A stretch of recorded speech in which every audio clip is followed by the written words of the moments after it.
Alors, les achats sont déjà commencés, étant donné qu'on est en période hivernale. On a acheté une vingtaine de trottinettes des neiges. Alors, les enfants, quand la cour est belle et qu'il y a de la belle neige, ils les utilisent beaucoup.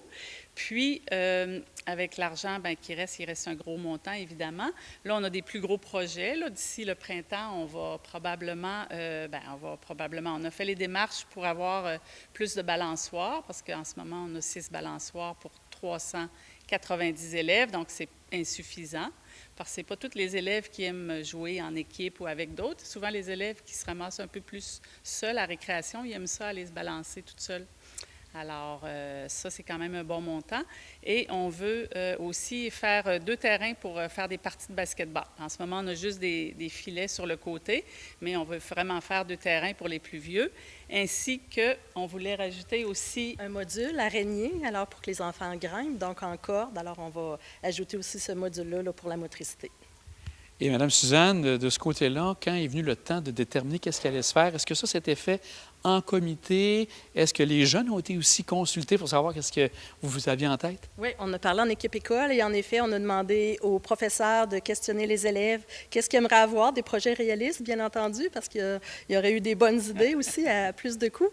Alors, les enfants ont été consultés, les titulaires, les profs, les spécialistes. Alors, on a fait une liste, tout le monde ensemble, de projets réalistes là, pour agrémenter les activités à l'école.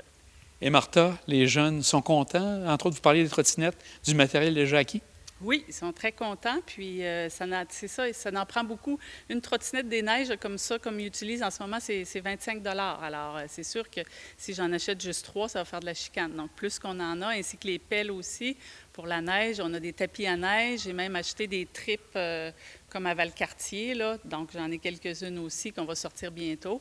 Mais les jeunes, ils demandent juste ça, là, avoir du matériel pour jouer, là, c'est ça qu'ils aiment, puis c'est ça qui les rend actifs, parce que quand il fait moins 20 dehors, puis ils restent dehors à rien faire, ils regardent les autres, c'est sûr que là, ils gèlent. Puis quand ils se dépensent, ensuite, ils sont plus aptes à l'apprentissage aussi dans les classes. Un programme du genre arrivé avec le défi Pierre Lavoie, sûrement très content dans une école d'avoir cette aide supplémentaire pour justement amener du matériel intéressant aux jeunes. En effet, c'était merveilleux. Puis ils sont venus, là, toute l'équipe Artera, justement, à l'école, parler des saines habitudes de vie, de l'activité physique, le bien-être, justement, pour la personne. Les enfants étaient super intéressés, sont motivés, puis c'est un beau projet. Mesdames, un grand merci. On aura sûrement l'occasion de venir voir de visu qu'est-ce qui se passe à l'extérieur avec les différents projets. Un grand merci à vous deux. Vous serez bienvenus. Merci. Oui, on va vous inviter, assurément.